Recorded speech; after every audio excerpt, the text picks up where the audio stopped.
अस्सलाम वालेकुम दोस्तों, आज की कहानी का नाम है अच्छा पाकिस्तान।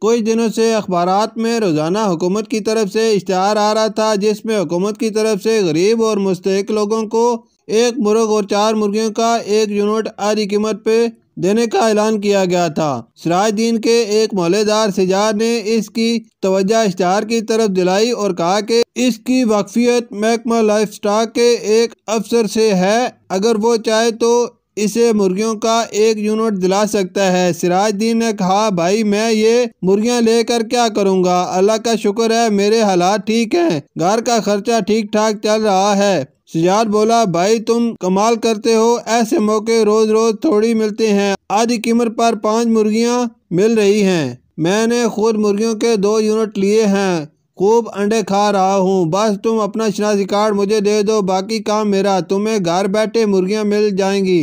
सिराजुद्दीन ने बहस करना मुनासिब न समझा और अपना शनाख्ती कार्ड सिजार को दे दिया। चंद दिन बाद सिजार मुर्गियां लेकर आ गया। सिराजुद्दीन सेहतमंद मुर्गियों को देखकर बहुत खुश हुआ। उसने सिजार का शुक्रिया अदा किया। सिजार बोला, भाई शुक्रिया की कोई ज़रूरत नहीं, दोस्त ही दोस्त के काम आता है। आओ अब इन मुर्गियों के लिए एक पिंजरा बना लें। वो दोनों बाजार से लकड़ियां, लोहे की बारीक जाली और कुछ कीलें ले आए। हथौड़ी घर से मिल गई। चंद घंटों में मुर्गियों का पिंजरा बन गया तो मुर्गियों को इसमें छोड़कर दाना वगैरह डाल दिया। फिर सिराज से इजाज़त लेकर अपने घर चला गया। काफ़ी दिनों बाद सिराजुद्दीन की सिराज से राह चलते मुलाकात हो गई। सिराज को देखकर सिजाद बोला, भाई बड़ी अच्छी सेहत बना ली है, लगता है खूब देसी अंडे खा रहे हो। जवाब में सिराजुद्दीन मुस्कुरा दिया तो सिजाद बोला, मुर्गियां ठीक ठाक हैं ना, मैं जरा इन्हें एक नज़र देख लूं। सिराजुद्दीन सिजाद को लेकर घर की तरफ चल दिया। चलते चलते रास्ते में सिराजुद्दीन एक पुराने बुसीदा से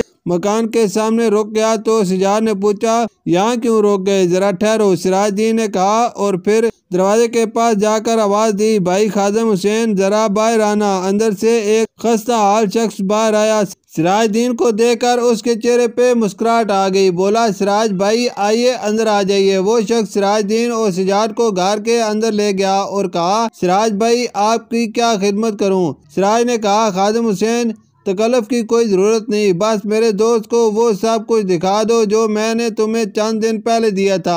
खादिम हुसैन सिराजुद्दीन और सिजार को अपने घर के पीछे सेन में ले गया। सिजार ये देखकर हैरान रह गया कि ये वही मुर्गियां थी जो उसने सिराजुद्दीन को दी थी। पिंजरे समेत खादिम हुसैन के घर मौजूद हैं। सिजार ने सिराजुद्दीन की तरफ देखा और हैरत से पूछा, सिराजुद्दीन ये सब क्या है। सिराजुद्दीन ने कहा, भाई सिजाद बात यह है कि हुकूमत ने ये स्कीम गरीब और मुस्तहिक लोगों के लिए बनाई है, हमारे लिए नहीं। अगर हम जैसे खाते पीते लोग इन गरीब लोगों के हक पर डाका डालेंगे तो अच्छा पाकिस्तान कैसे बनेगा। सिराजुद्दीन की बात सुनकर सिजार पे घड़ों पानी पड़ गया। वो सर झुकाकर बोला, सिराज भाई तुमने मेरी आंखें खोल दी हैं, अब मैं समझ गया सब कुछ होने के बावजूद मेरा दिल चैन और करार से क्यों महरूम है। फिर सिराजुद्दीन का हाथ थाम कर बोला, सिराज भाई मेरे घर में भी एक इमारत है, आओ इसे हकदार तक पहुंचा दें। वो दोनों एक दूसरे का हाथ थामे सिजाद के घर की तरफ चल दिए। शुक्रिया।